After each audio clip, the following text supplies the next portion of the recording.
Missed an episode of your favorite podcast? Choose from over a decade of content in our archives, not just the latest episode. All free at GCNlive.com.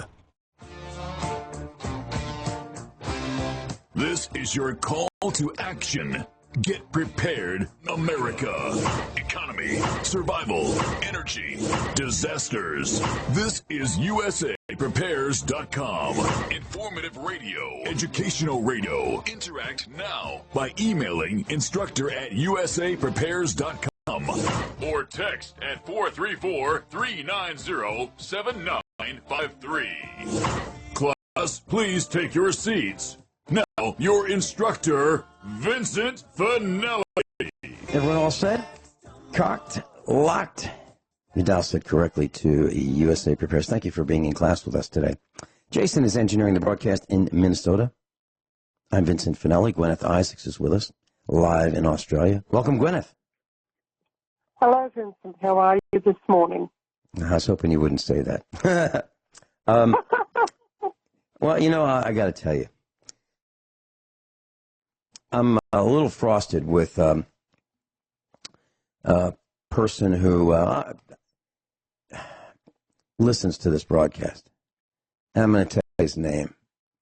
His name is Keith D. And this guy, Keith D., posts on Ron Gibson's YouTube channel. And I don't know who he thinks he is. But I don't appreciate anything about him. And so let me read this to you.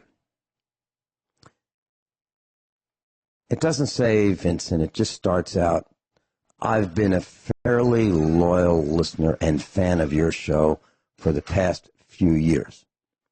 And I know you have good intentions, but I have to point out things that drive me crazy.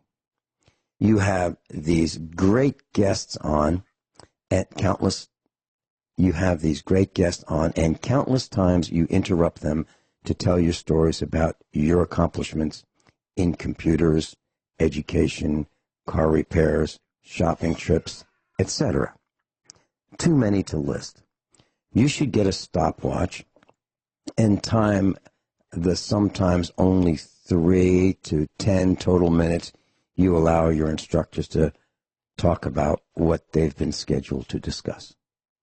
On top of that, you take phone calls, and instead of timing them to a few minutes each and getting back to the instructors, you let the callers go on and never get back to the previous discussion.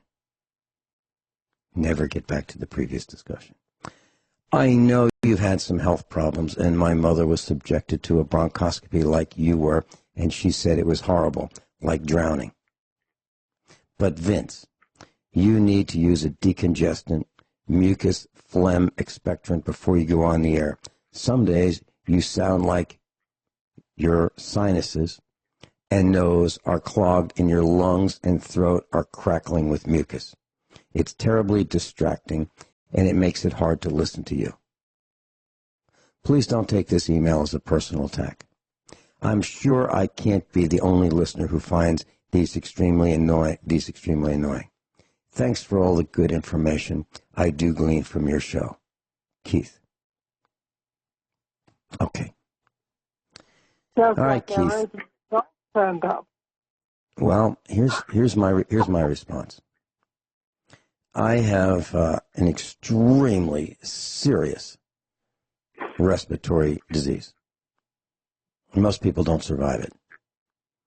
For 4 years, I've been coughing up blood while I'm on the air, but I still do the broadcast.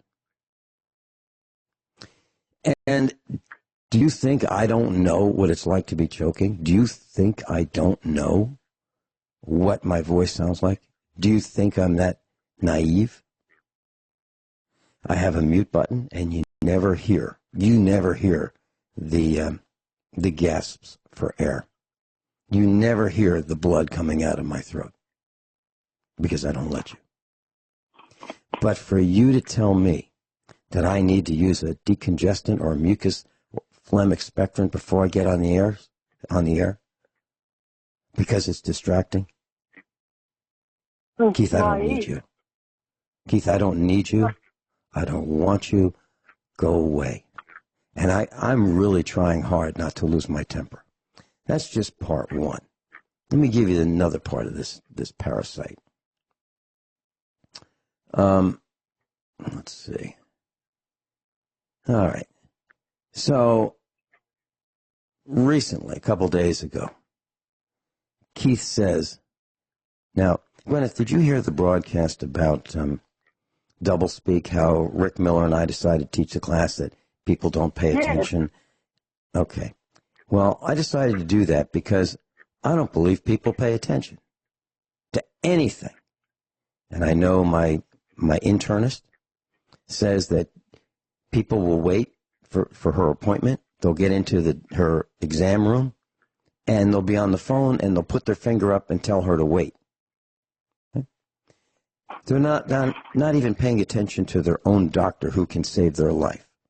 They don't pay attention when I give them car advice. I don't know what they're doing, but I'm not up for this.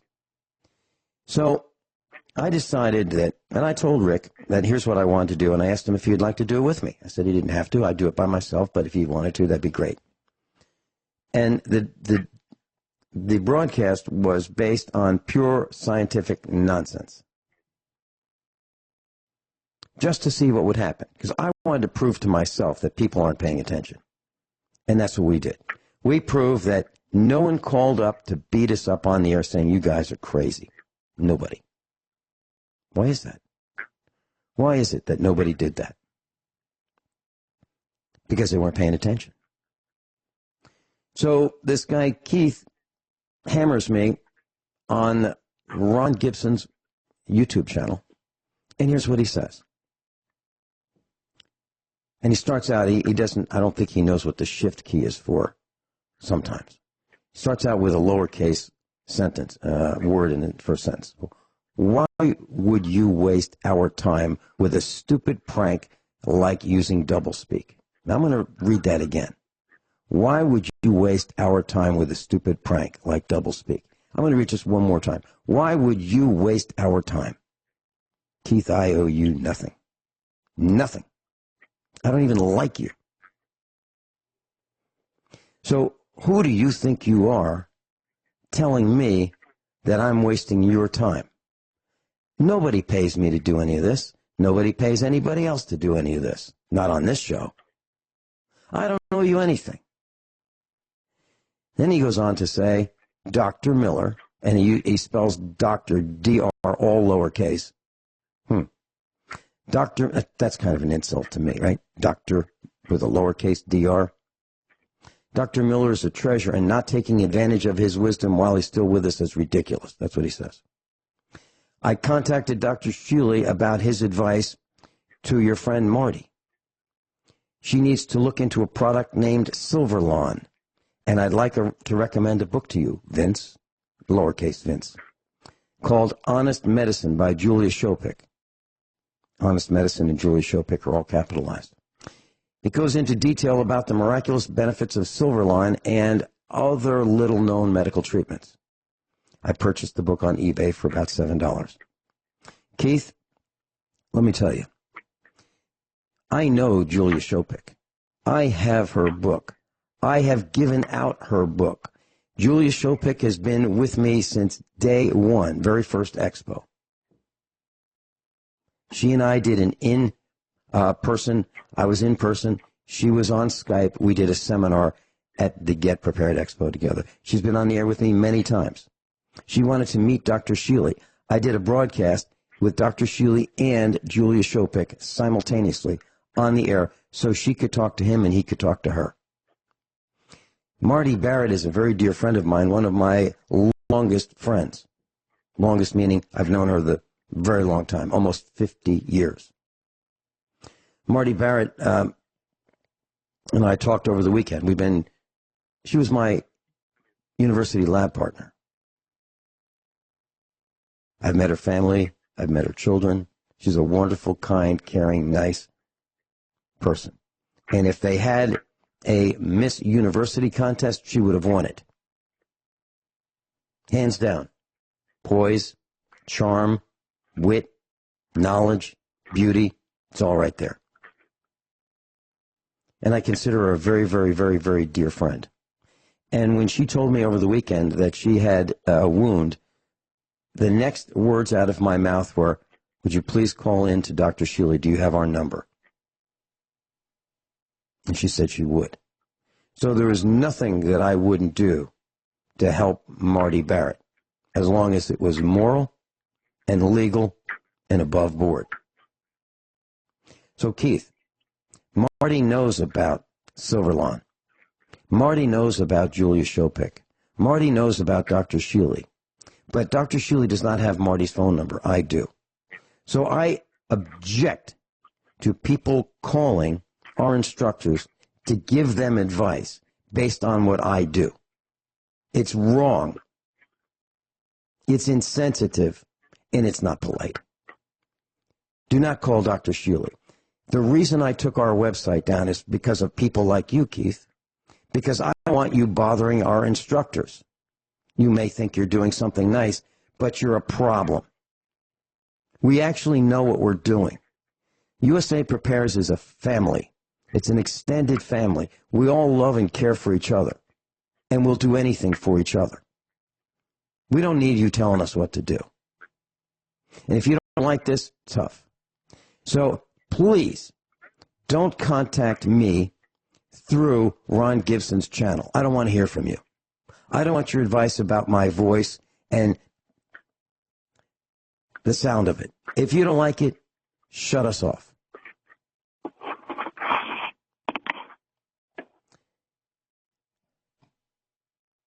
Any comments, Guineith?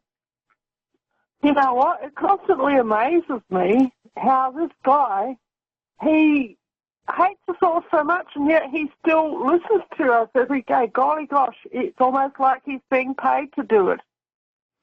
Either that, or he understands, and I've said this, and this is not bragging. Actually, it's bragging about our instructors, not me.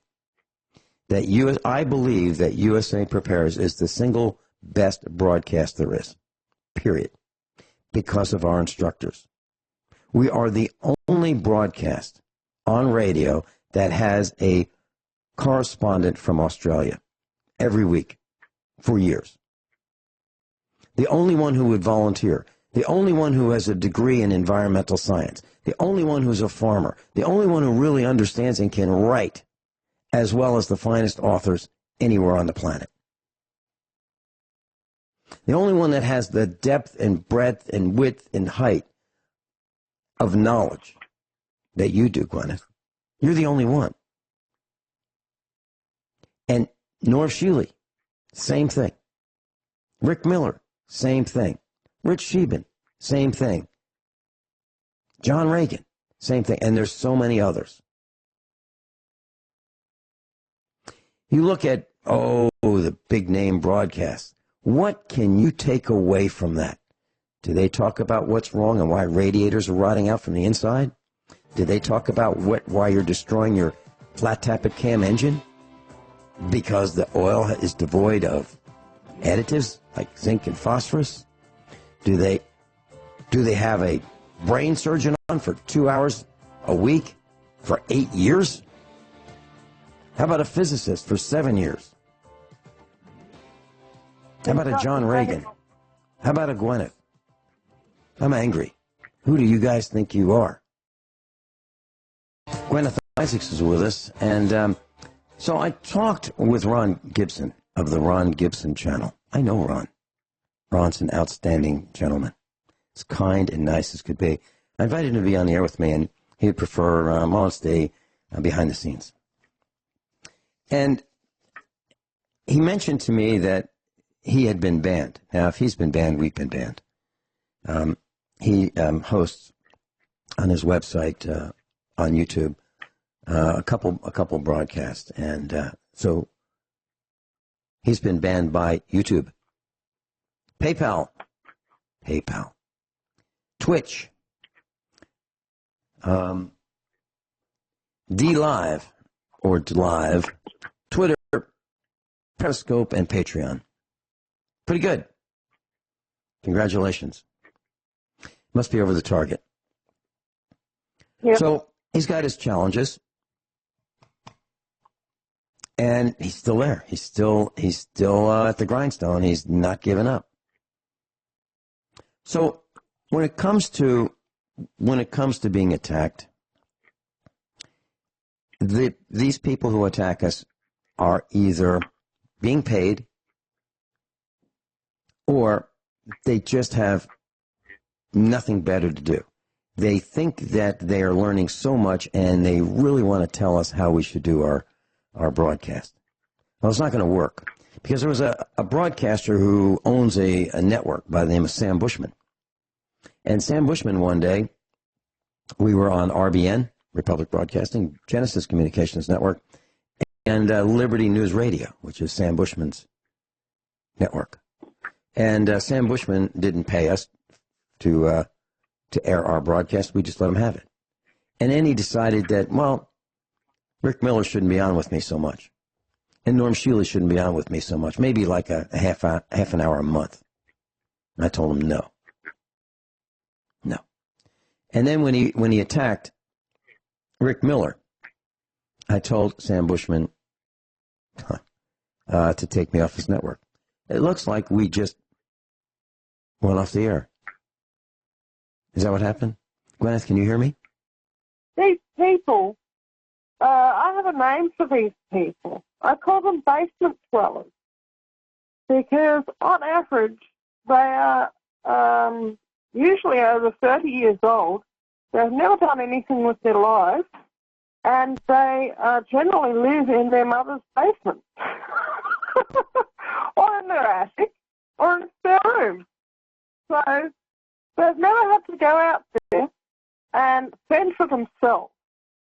And if they had to live the manner of life that Vincent Finelli has lived, or that I have been compelled to live, or that any of our instructors have been compelled to live, that Mike Marr has been compelled to live, they just flat out wouldn't make it. You know? I cannot see these people, when their family's threatened, fleeing across a vast 2,000 or 3,000 mile wide desert. I can't see them doing that and surviving and coming out the other side of that desert and then getting their lives back together and settling somewhere new. I cannot see them doing that. You know, there's people who, you know, they face adverse circumstances in South America and elsewhere, and they flee across the Mexican desert and end up in America. Well, you know, you may not agree with them doing that, but I'll say this, they've got gonads to actually undertake that journey, because I undertook a similar journey by fleeing across the Nullarbor when my... Gwyneth, I'm back. Hello, can you hear me? Yes, I'm back, and we're going into a break. We'll be right back. Class Guineith Isaacs is with us. Gwyneth, thank you so much for jumping in. I disappeared because the internet connection just dropped. And so I reconnected by telephone with GCN, and then we got the internet back up and running. So that's what happened. I appreciate you just jumping in and taking. So the whole point is we're trying to teach a class. We're doing things that other people flat out don't do. And I asked Ron Gibson, I said, Ron, there are other shows that have so many more views on YouTube. Are they better than we are? And he said, no. I said, well, what's the difference? And he said, well, they have video. So the generally dumb public, I guess,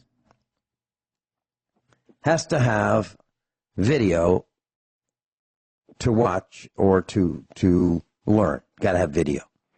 But when we're talking about video, we're not talking about show and tell. We're not talking about PowerPoint presentations.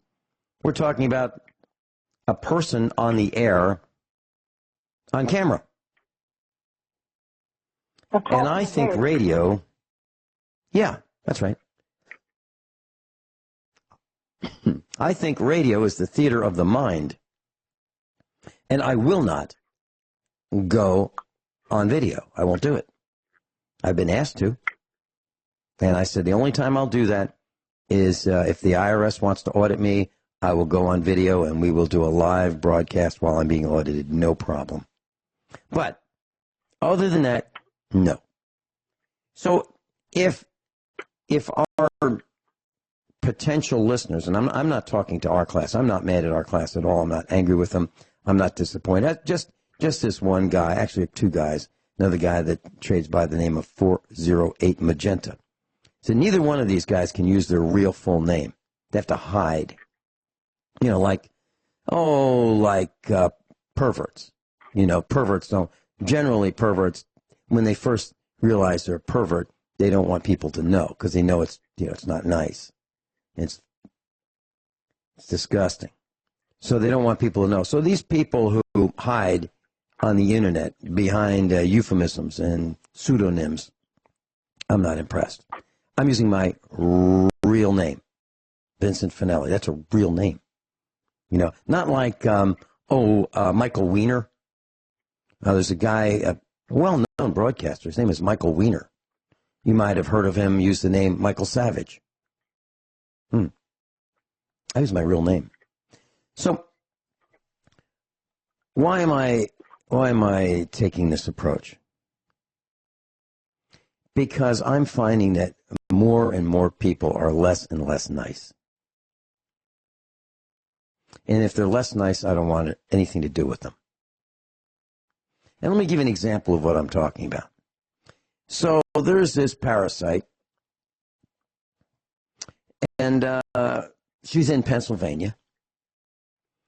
She goes into a Walmart, and she's right by in the produce department, and she decides that she is going to grab some potatoes and urinate on them and put them back for sale. God. This is a pig, okay? So this makes the international news. So she turned herself in, and the worker at Walmart, meaning the employee, noticed some urine near a bin of potatoes. Now, what does that do to Walmart? It makes the international news. It's sensational. And this parasite decides to contaminate produce. Now, what is the likelihood that Walmart discarded all of it? I'm pretty sure they did. And they got a black eye. Walmart didn't do this. Some parasite did this. So what do you think is going to happen to Walmart's potato sales? Do you think it's going to increase? Do you think it's going to decrease? Do you think it's going to stay the same?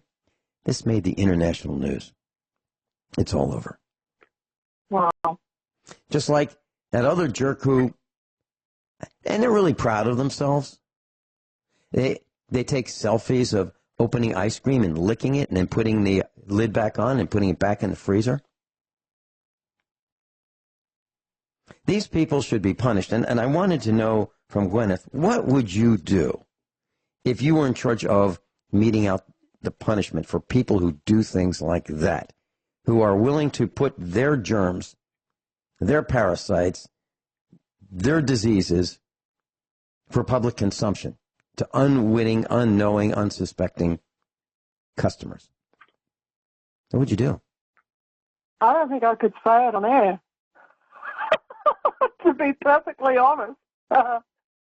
You know, I was wondering if you were going to say keel hauling or drawn quarter or find some island and just drop them off and say, listen, we're going to patrol the island so that nobody, a small island, you know, like 10 acres. We're going to patrol the island with gunboats, and anybody comes near, we're going to sink the boat. So nobody's coming. You're on your own. I'll tell you another traditional pirate punishment that was actually recorded in a contemporary history book at the time, during the golden age of pirates. And this punishment actually made its way into Pirates of the Caribbean, but it was a genuine punishment. A pirate would be marooned on a sandbar with a few palm trees on it called a K, okay? You know, they're found throughout the Caribbean and also elsewhere in the world. But they're pretty remote, isolated places. They usually don't have any water on them. And they were given one flintlock pistol with one round loaded into it. So they had a choice. They could, you know, alleviate everybody's problems on their own, or they could try and kill one thing to eat it. You know, whatever animal happened to be shut on the desert K with them, the desert island. And that was a traditional punishment, you know, to the, oh yes, and a bottle of water. They would be generally allowed a bottle of water and a, you know, a flintlock pistol with one round loaded into it. But I think that that's too good for them, you know. Kill hauling might be appropriate. I heard of an instance from a friend who is in the Navy, was in the Navy veteran, of somebody who was caught pillaging the food supplies on a ship. And he disappeared overboard one night and simply didn't turn up for roll call in the morning because he stole from the ship. He stole food, and apparently he also stole money from the till of this ship. And, you know, because a naval ship has a kitty for when they go into port and they need supplies, they can go and buy stuff. Well, this guy was, he was apparently the quartermaster, and he was stealing from the supplies. And he just disappeared over the edge one night. And, you know, I commented to this particular sailor. I said to him something like, you know, something, even a really, really big ship, even an aircraft carrier, is a really tiny place when you're out at sea. And he said, it sure is. There's nowhere to go. And I think that if these people were put on something like a naval vessel for a month or so, that they would either get themselves into shape pretty quick smart, or they would end up being a man overboard. Well, I think that's great punishment. And you know, these stupid millennials, and I'm not talking about all millennials, but I'm talking about stupid millennials. There are too many of them. They don't know how to do anything. They don't know how to behave. They don't have manners. They don't know how to wait in line. They're me first.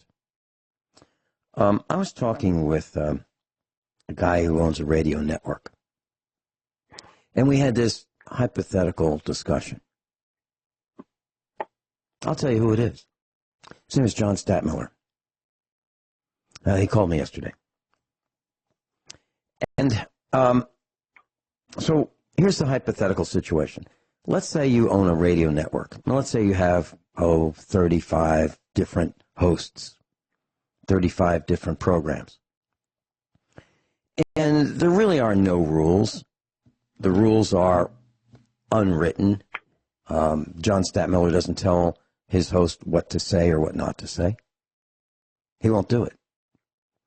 And I'm pretty darn sure that Ted Anderson at GCN is very much the same way. So this could be any radio network. And here's the hypothetical situation.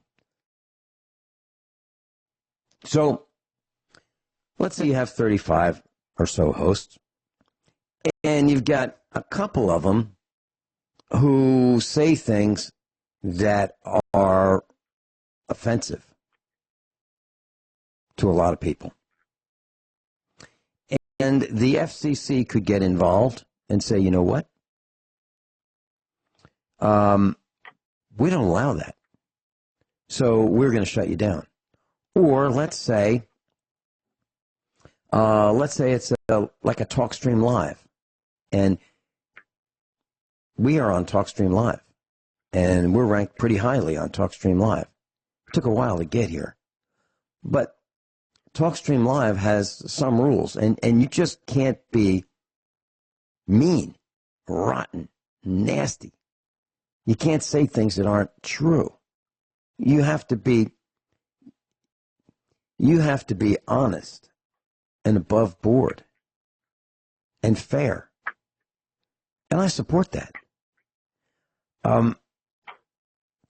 So now, what would happen if, the FCC or TalkStream Live or some other organization said, you know what? One or two of the hosts, of which there are 35 or 60 or 70, are really offensive and we're going to shut you down? What do? Now, free speech is kind of a nice thing. However,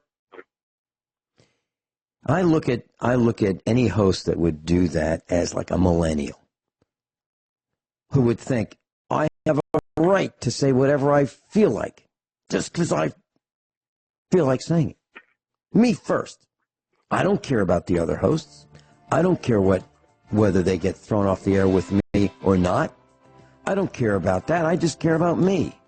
So, Guineith, during this break, what are your thoughts about what would you do if you were in the position where you had some host that had some rogue, outrageous, outlandish, offensive broadcast over and over and over again, and they were not your number one, number two broadcast? Guineith is with us live in Australia.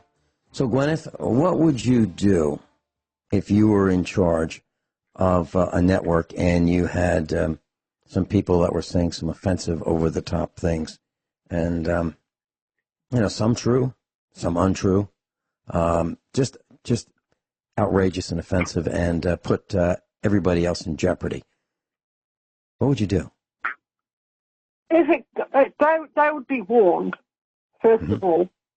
But if it got to the point where they were actually putting the network in jeopardy, they would be, to use a nautical term, they'd be thrown over the side. Mm-hmm. Figuratively. They'd be thrown over the side from the network. Mm-hmm. Well, that was my reaction as well, and I know you and I have never talked about this, but that's what I told, I was having this hypothetical discussion with John Stadtmiller, and, this could come up at any time. You could have some rogue broadcaster, and off he or she goes, and so I'm really careful who I put on the air. And we have an understanding. It's unwritten. It's unsaid. We will be ladies and gentlemen. We will speak just the truth, the facts. And that's pretty much it. And, no profanity. And but if I had a network, and I mentioned this to John Stadtmiller, that if someone did that, overboard. Absolutely. Figuratively. And I had a discussion with another one of our instructors off the air on the telephone. And he agreed. Absolutely. Absolutely. And really, it just reminds me of these me first millennials. Like, I have a right to have tantrums. I have a right to do whatever I want to do because, I'm important. That's the way they feel. And what I don't understand is how someone can be so me first, so egocentric, so self-centered, as to not care about everybody else. And that's what happens when people pollute. That's like somebody standing on the side of a neighborhood pool, peeing in the pool. Well, I have a right to be happy. I have a right to do it. I pay my dues. But you can't do that. You can't poison the well for other people. Your freedoms only extend as far as to the point where they can do damage to other people. You can't damage other people. You can't, you can carry nails in your the pickup bed truck. That's fine. but you can't litter the road with them. And that's what we're talking about. We're talking about poisoning the well. We're talking about littering and infecting everybody. So I was just wondering what your thoughts were. I did not plan on talking about it. It just came into my mind. What would you like to talk about? Okay. I'll just before we go on to what I'd like to talk about, I'll just reply to what you said. Mm-hmm. You know, if anyone's been listening to this broadcast for a while, they're probably aware of my background, that I'm something of a tough cookie. My husband was a Glaswegian gangster, and when he moved to Melbourne, Melbourne, Australia, that is, he became a Melbourne gangster, and, you know, then he became a Christian and opened a mission, which happened to be next to the Hells Angels headquarters, and he became a missionary to the underworld. And, you know, when I was a teenager, I was a wild person. I was a wild child when I was a teenager. Now, I became a Christian, and Jesus did something of a work in my life, and I would say that I'm probably not quite as wild now as what I was, but I've definitely still got that bit of a wild streak in me, which I can pull out of the box when it's convenient for me to stand up to myself, for myself, you know. But it's a thing of me realizing that there is an appropriate time to pull the wild child out of the box. And that appropriate time might be, I don't know, like when you've got 4 police cars at your gate and just about every cop in the district storming up your driveway. That's an appropriate time to go storming down the driveway with a foul cuss mouth telling them to get off your blankety-blank-blank land. I would say that's an appropriate response. Would you agree, Vincent? Well, I might do it a little differently. I might not use the foul mouth, but I certainly would stand up to him. And I have. I've told the sheriff, don't trespass. Do not trespass. Do not come on my property. I told him in no uncertain terms. Yeah. That's right. We'll be back right after top of the hour news and commercial announcements. What do you want to talk about? I'd like to talk about permaculture. There we go. Preparedness. We'll be right back. Hour number 2 of USA Prepares. Guineith is with us. And I just have one quick announcement to make. We've decided that on Thursday, tomorrow, we are going to do a 1-hour hoax. And you can compare this. I'd like to know what you think. You can compare it to some of the comedy that is available today, stand-up comedy. I'd like to know what you think. That'll be tomorrow with Dr. Richard Allen Miller. I'm not sure if it's going to be first hour or second hour, but that's the plan. And I invited him to do it with me, and he wanted to do it. So there you have it. Permaculture. Yep. Guineith? Yeah, permaculture. Now, what I'd like to discuss in this week's, permaculture lesson, because, we did get feedback from somebody who wasn't a troll at one time, said we'd love to learn about some of the practical bits about preparedness and survival. And permaculture is something that's really near and dear to my heart, okay? And there's a type of permaculture that really, really gets my attention. When I was a child growing up in New Zealand, I grew up in a suburb which had a high population of Maori people, okay?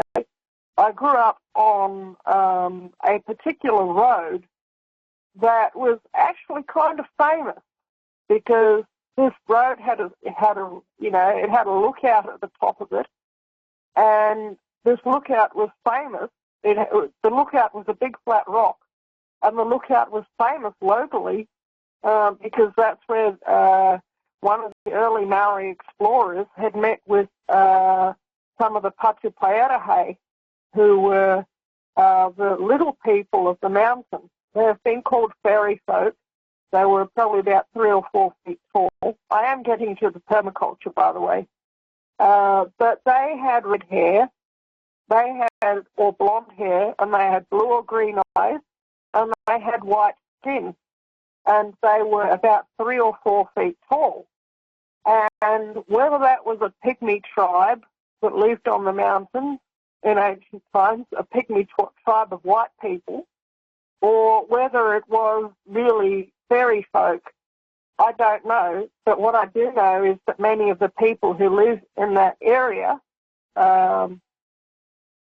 are Maori, that they 100% Maori, never had any European ancestry at all, and yet they have got blue or green eyes and blonde hair or red hair and pale skin. And when they're genetically tested, they are found to be related to the Chachapoya tribe of the South American Andes. And also there's another tribe, the Araucano people, who also live in the Andes, and they're being found to be more closely related to those two tribes than any Europeans. So, but anyway, the Maori people have a particular way. That's they're called the Waka Blondes, and also the brown Maori. They have a particular way of living and being, and that is that they don't see the forest as being a forest. They see the forest as being a supermarket. And they can disappear into the forest for weeks at a time with just a bag of salt and, a shotgun or a rifle, and they can live out there in the forest for weeks and get all the resources that they need, the shelter, the food, the water, and so on and so forth, all from just living in the forest. And I don't know if that's the case today, because New Zealand's forests have unfortunately been mercilessly poisoned by 1080 poisoning, which is very, very sad, and I regard it as being a genocide. But if you can learn to live like that in a forest, then you essentially become independent from the system. So what I'm doing is, on this property, I'm researching plants that are adapted to this climate, that are useful for food, for fibre, and for medicine, and I am cultivating them on this land. And there's one in particular, I think I sent, I don't know if I sent a video to you, but if you want, you can look it up on the internet. It's called Aeonium arboreum, okay? In other words, the house leek plant, or the tree Aeonium. It's Aeonium. And it's a succulent, and it's edible, and it grows pretty well without cultivation here, and it is so nutritious, so high in vitamins and minerals, that anyone who eats it could not, on a regular basis, couldn't help but be healthy. It's like a vitamin pill in plant form, and if anyone like Dr. Joe Wallach or Dr. Norm Shealy ever wanted to do any investigation of any herb, then I would have to point them to the good old Aeonium arboreum, the tree Aeonium. It has a domestic cultivated form, which is called the Schwarzkopf. That's SCHWARZKOPH, Aeonium. That's a very, very dark purple or black coloured rosette on it, whereas the wild Aeonium has a green rosette, and the Schwarzkopf is quite a bit smaller, but it is also edible as well, and it has all the same properties as its wild relative. It's good to eat. It actually tastes nice. It tastes like leeks. You know, the allium, the bulb called a leek. Mm-hmm. Yeah, great in salads. That's like delicious. You know, and normally when you think of survival food, you think of something that you would only eat because you are absolutely desperate. That didn't taste particularly good, was not particularly appetizing, but oh well, it grows and grows easily, so you know you're going to have some of it around, even though it tastes disgusting. You're not going to starve to death while you're eating it, right? But the aeonium is not like that. It tastes like garden leeks. That's what it tastes like. And I had some today. I actually put a video of my aeonium parent plant, the ones that I'm taking the cuttings from to establish my plantation, on YouTube. And I had a taste of it, and it tasted really nice. And I only found out in the last few days that they're actually edible. But in Chile, they come from the Canary Islands, but they were not eaten by the people of the Canary Islands back in the day when Europeans just appeared there. They didn't find that the indigenous people were eating them, mostly because the Canary Islands at that time were a tropical rainforest paradise, and there was such an abundance of other fruits and vegetables to eat that nobody bothered with the aeonium because it was a coastal plant. And, you know, it was just, you know, it was overlooked. But nevertheless, it is perfectly edible. It tastes really, really good. And you can chop it up. You can put it in salads. You can boil it up in soup. And you'll actually do really, really well on it. It'll keep you well nourished.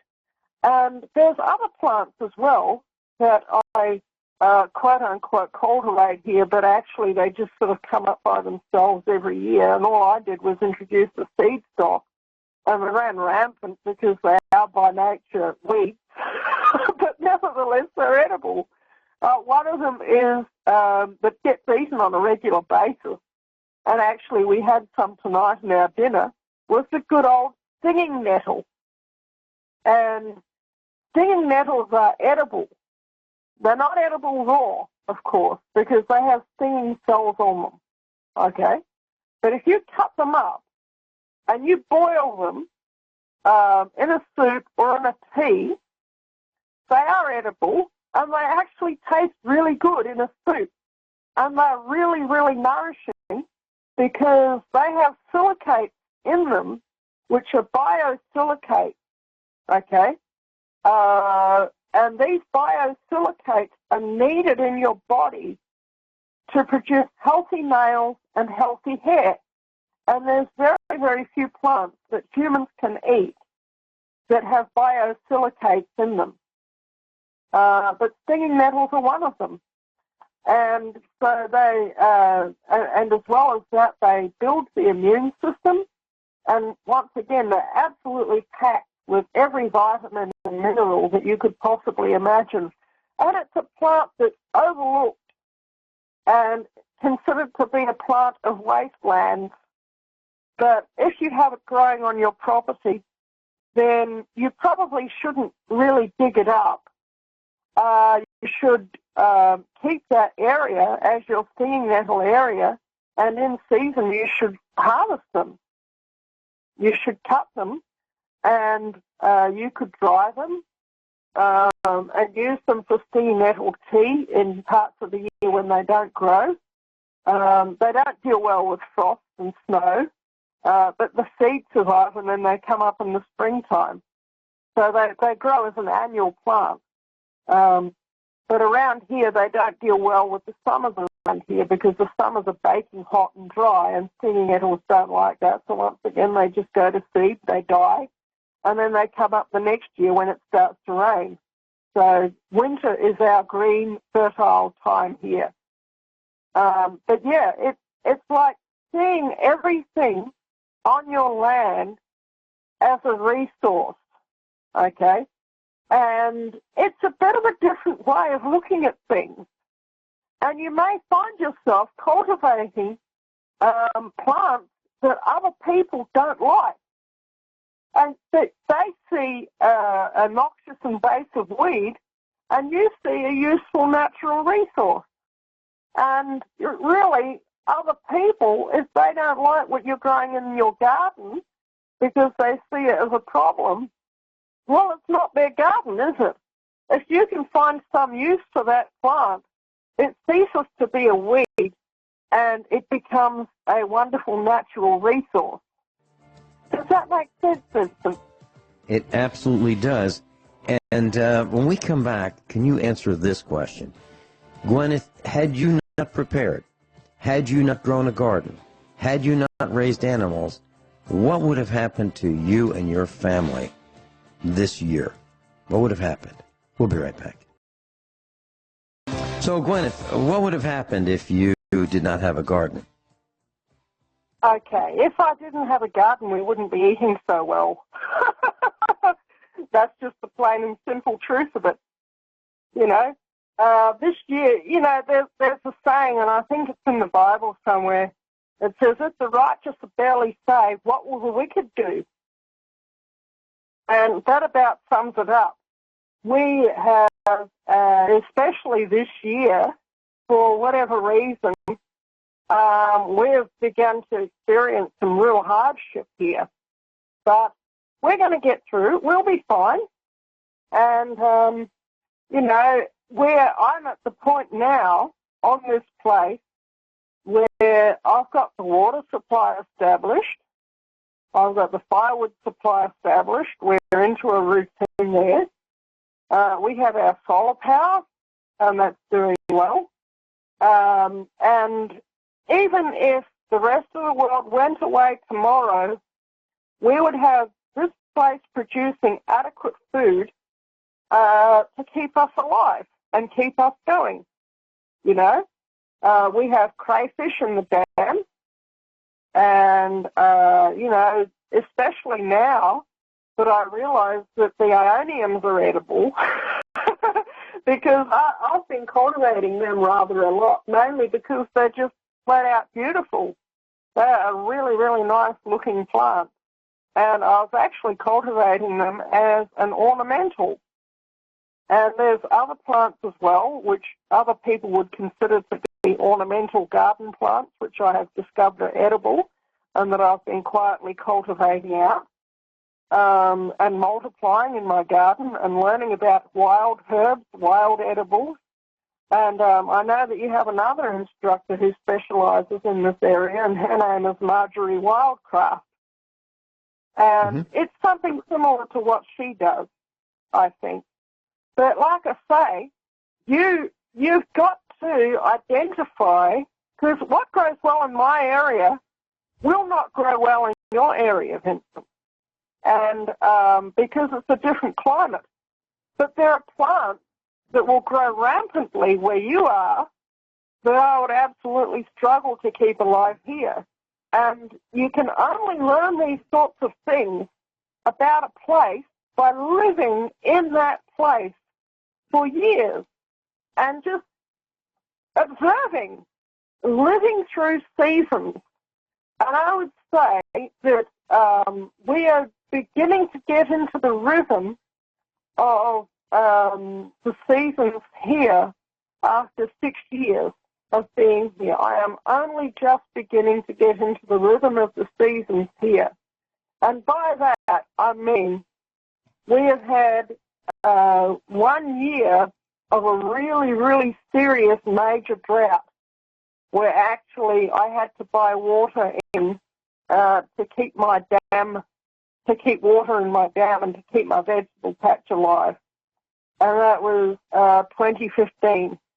And then within a short period of me getting my last water delivery, a series of major storm systems came through at the end of 2015 and into 2016. We had floods where we had water flowing on the place permanently for 6 months after that. And, then the season swung around again to a couple of really good years, and then this winter once again was really, really dry. And, maybe not as cold as it might have otherwise been. This winter, the dam didn't dry out, and I think there's a number of reasons for that. I think one of it was that I have, one of them is, to be perfectly honest, the pump broke on the dam. So I haven't been pumping water out of it. And another reason is I've been working on the catchment. So probably we're getting more inflow into the dam because I've been doing catchment management work up the back of the block so that we get increased inflow into the dam from the top half of the block. And, working so that the water table is higher on the dam. And it's been a really, really dry winter, but nevertheless, through much of the block, the water is sitting between 6 and 18 inches below the surface. All right, we'll be right back. We'll be right back. Okay. Yep. So what we're trying to tell you, class, is that not all the times are going to be good. You can't always go to the store. Sometimes the stores float down the river. Sometimes the faucets are at the bottom of the ocean, like in Fukushima. Sometimes the aquifers get poisoned through carelessness, through neglect, through government, what would you call that? I guess through government efforts when they hire stupid people to be in charge of important things and they don't know what they're doing. So it's incumbent upon you to take care of yourself. And the reason why I decided to take a big risk and do a hoax last Thursday, and we're going to do another one this Thursday, is to teach you that you can't believe everything you hear on the air. You can't.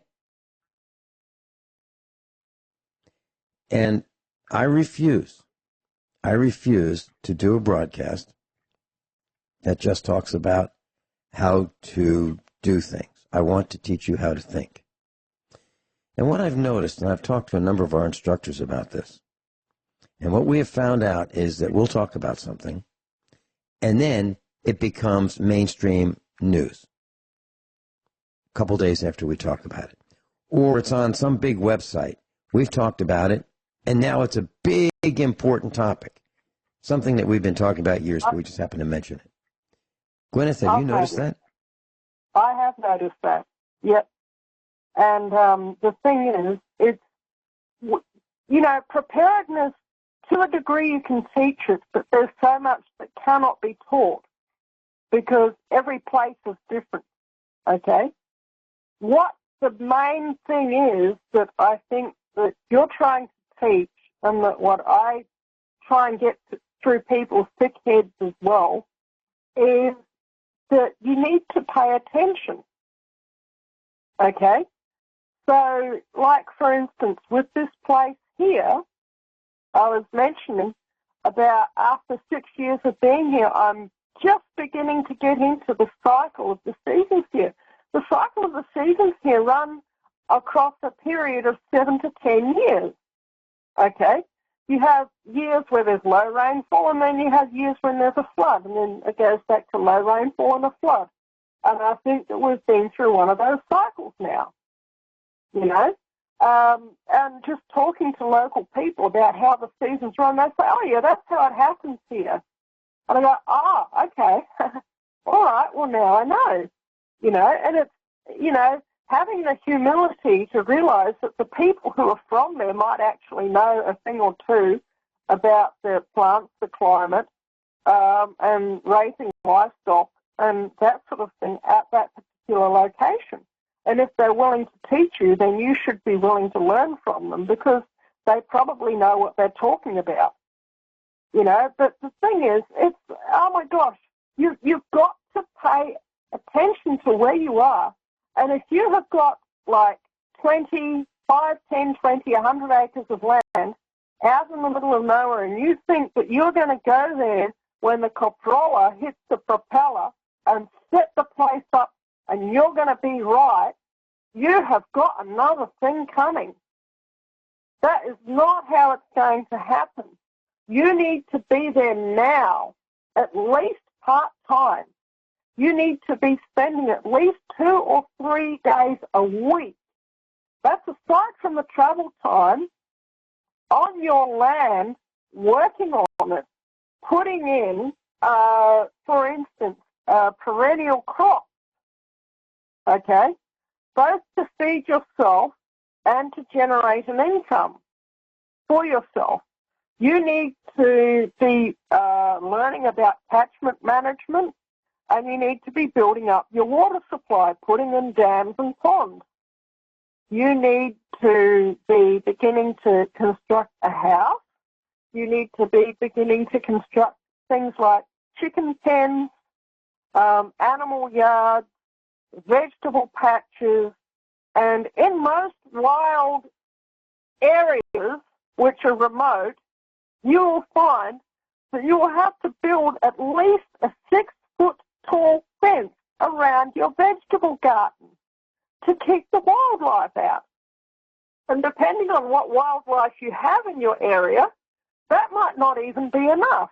You might find that you have to actually put a wire mesh roof or shade-cloth roof on your vegetable patch, depending on your climate and depending on what wildlife you have where you are.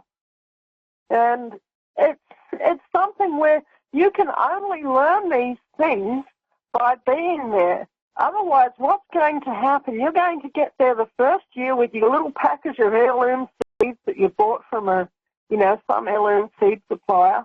You're going to put the heirloom seeds in, and they're going to fail.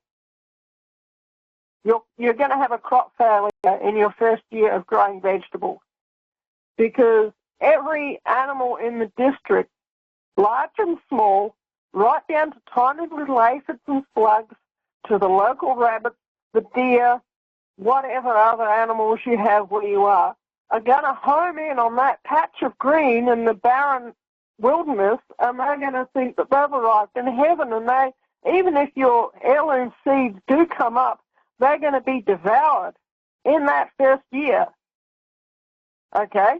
And the seeds are going to be put into a totally new environment. They're going to have a freak out because their genetics, their epigenetics are not adapted to your local environment. So they're going to have a freak out, and probably that first year you're not going to get much from your vegetable garden. And you might plant 200 or 300 lettuces and get one that survives in that first year. But that one lettuce plant that survives will be adapted to the area, and you should keep the seeds from that one lettuce plant that survives. Does that make sense, Vincent? Yeah, it absolutely does. And while you were saying that, I was thinking about something. You're talking about being in charge of your own destiny, and you're talking about thinking, and you're talking about applying skills and thinking and tools to your own survival. Let me give you a scenario. This is something that happened to me. I was asked to be a featured speaker at a preparedness convention. It was not our Get Prepared Expo, it was somebody else's. And it was pretty big. Smaller than ours, but it was still pretty big. And there was a guy who was speaking, and he was telling people that they needed to buy these buckets of food, 6-gallon buckets. And you could come back after his presentation and go to his set of tables and buy them. And they were $135, and they would last about 30 days. And this is in a 6-gallon bucket, just a little bit bigger than the 5-gallon bucket, just a little taller. Normally, the buckets were sold for $135, but you could buy some that weren't labeled because they didn't know what was in them. The guy selling them, the speaker said, I don't know what's in these. I do not know what's in these, but you can have them for $100. And people bought them all. Gosh. Now, here's the point.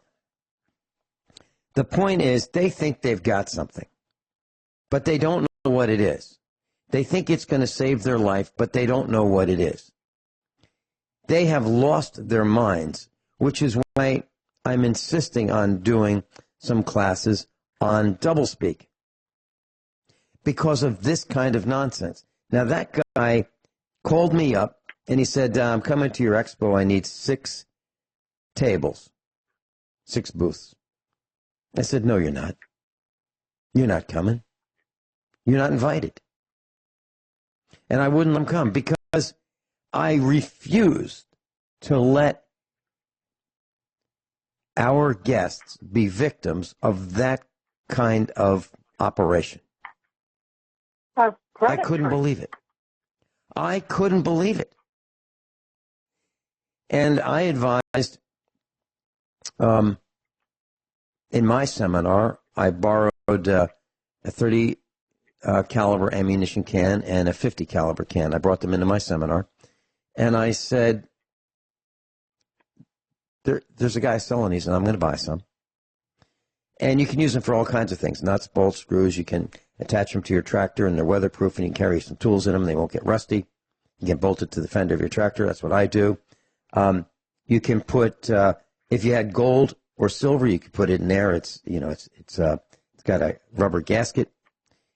How much silver would it hold? Well, a 50 caliber ammo can will hold about $1,000 face. That'd be 10,000 dimes, 1,000 silver dollars, 4,000 quarters. Okay, $1,000 face value.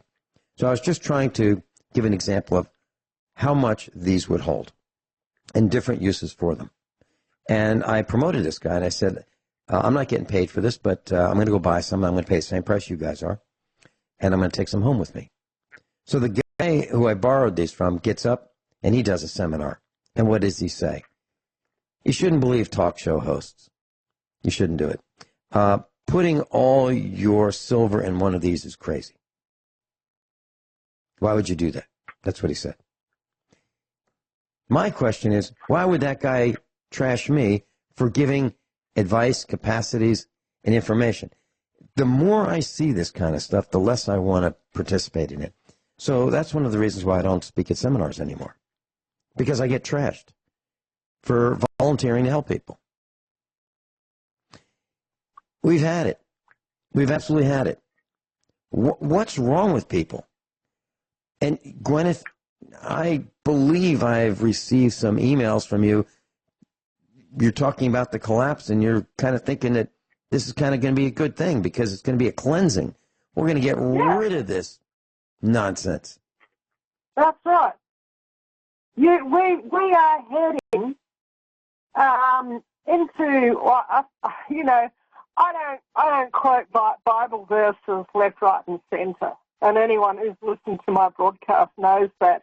But I am a Christian, and most days I try and read my Bible and pray while I'm waiting for my breakfast to cook in the morning, sitting next to the fire. And anyone out there who wants to know what's going to go on, they need to get out a copy of your Holy Bible, and you need to read Amos chapter 5. And you need to read Jeremiah 45. Jeremiah 45 explains why people like Vincent and I are not doing too much publishing and broadcast. I mean, you've still got your show, but, I think you've wound back a little bit where you just said you're not doing seminars anymore.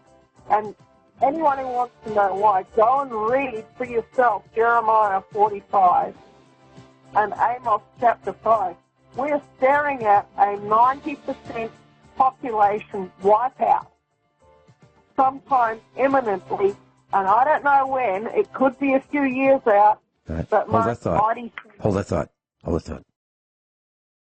So, Guineith, I've been thinking about what you've been saying. That number 90% it's been around for a little while, and it keeps popping up. And it's not our number; it's a government number. And they're saying that the grid goes down, 90% of people will die. I believe it, absolutely. Yeah. And I think a reset is okay, because if you look around, people are putting glyphosate on their lawns. They just get in. They go on vacations. They go to Disney. Really? So they get in airplanes and they fly. They drill holes in the atmosphere. They waste fuel.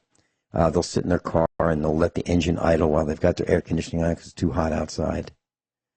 The things that people do are just mind-boggling. The waste, the extravagance, the pollution. They throw plastic away. Ends up in the oceans. Animals are dying. We're destroying our own planet. We've got no place to go. There's no plan B. And yet, the GDP just blissfully wanders around, zoned out, looking at their smartphone, trying to avoid being bored by hoping someone is going to say, hey, what are you doing? I don't know. What are you doing? I don't know. What do you want to do? I don't know. What do you want to do? I don't know. What can we do? I don't know. What should we do? I don't know. What do you want to do? I don't know. And that makes them feel good. Do you like my dog? Look at my dog. That's what people are doing. Pure nonsense. Not only that, I see people, and I've had conversations with people. They'll be in the room with me. I'll be talking to them. I'll be teaching something. And then something shiny will go across the room, and they will flip their attention, drop me like a hot potato, because something shiny happened. What I mean is somebody else had somebody else in the room made a statement. The attention span is of a gnat. Yeah. They can't focus. They can't pay attention. And I don't want any part of it. I will not waste any more of my time with people like that. I won't do it. That's right. Well, where I'm getting my 90% figure from is not what I've heard on the radio or what I've heard on the TV. I've heard it passed around as well, but that's not where I got it from in this instance. In this instance, I had, in my prayer time, as a part of Christian prayer, you pray to God and then you sit quietly and you wait for God to give you an answer in your heart. And he can do that in various ways. And sometimes he just tells you to get up and get on with your day and that the answer comes later on down the track. But sometimes you get an impression of the Holy Spirit in your heart. This is mainline Christian doctrine and has been for thousands of years. And I'm sure you would understand this Vincent. This is what the Catholic Church teaches as a meditation method as well. And I'm sure that you were taught that when you were young. To pray and to read the Bible and then to sit quietly and wait for God to speak to your heart for an answer, right? But anyway, what happened? I was praying and I was saying, God, what do I do? And he said, listen, you stay where you are. Don't start any new major big project because very soon we're going to see a collapse event happen and 90% of the population is going to be wiped out. They're going to die. And I went, wow. And then I opened my Bible at random, opened it to Amos chapter 5, and it flat out says in Amos chapter 5, it says, of a city of 1,000, 100 will be left. And of a city of 100, 10 will be left. And I just felt the Holy Spirit. I've actually got tingles as I'm saying this. I actually felt the Holy Spirit say, see, I told you so. That was, within minutes of me getting this impression in my heart from the Holy Spirit that there was going to be a 90% population wipeout. Okay? That 90% of the people will be the people who have not been paying attention. Anyone who has been paying attention will already be on their rural piece of land. They will already begin to be setting some sort of systems up. Now, they will be beginning to adapt themselves to living in their rural locations. And, you know, they will be beginning to be putting in things like perennial crops, animal management facilities, okay, chicken yards, cattle pens, cattle yards, you know, pig pens, and all this sort of thing takes time and money to set up. And if you're not doing it now, you need to really have a serious think about it. You need to get your tail into gear, because the time is approaching when, you know, you will have run out of time. You'll be trapped in the city, and you'll find yourself in the 90% of the population that's going to be wiped out. I think the broadcast is over, isn't it, Vincent? Yes, and I have to leave right after the broadcast, so I will not be able to take any phone calls, class. Guineith, thank you so much for sharing your thoughts and concerns and skills and knowledge with us. Well, God bless and have a great week.